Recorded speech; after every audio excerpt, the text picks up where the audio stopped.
नमस्कार मित्रांनो, आज तो एका पिक्चरमधला आहे, वेब सिरीजमधला आहे.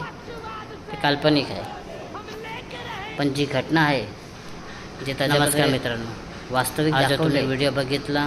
ही घटना पिक्चरमधला सध्याच्या वास्तविकमध्ये ते काल्पनिक आहे, सारखी आहे. पण जी घटना आहे जे त्याच्यामध्ये वास्तविक दाखवले, ही घटना आत्ताच्या सध्याच्या वास्तविकमध्ये सारखी आहे.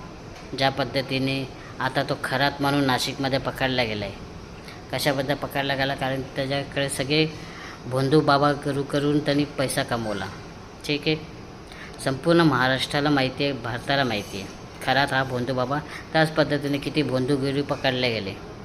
मग आता नाशिकवाले काय गू खातात काय मला सांगा? संपूर्ण नाशिकमध्ये माहिती पडलं खरात हा भोंदू आहे. सगळे बाबा लोक भोंदू, याच्या विश्वास ठेवायचा नाही. मग आता जे कुंभमेळा होत आहे याच्यामध्ये ते साधू संत अंगाला राख वगैरे लावून नागडे उघडे फिरतील.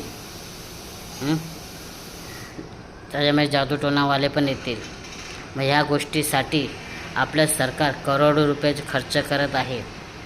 हजारो लाखो झाडे कापत आहेत जे महाराजांच्यापासून आहेत.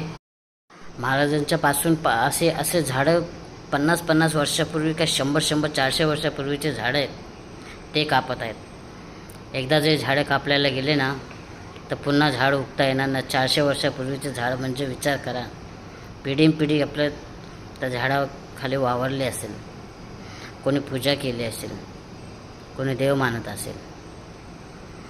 पण आज महाराष्ट्रातले जे बाकीचे आहे पक्ष हे कोणीच सपोर्ट करत नाही. एकटे ते सयाजी शिंदे करत होते, त्यांच्याही मागे काही अडथळा लावून दिला. जनता आहे त्यांनाही अरेस्ट करत आहे पोलीसवाले. 4-5 नेते येतात, त्यांच्याबरोबर सिक्युरिटी येतात 100. अरे तुम्ही 300-500 लोक आहेत, तोडवा ना. पोलिसांना धक्काबुक्की करा, साईडला ठेवा, पण त्या नेत्यांना लोक चांगलं तोडवा. एका आमदार खासदारला मारलं ना तुम्ही, संपूर्ण सरकार बदलून जाईल. बघा, करून बघा एकदा.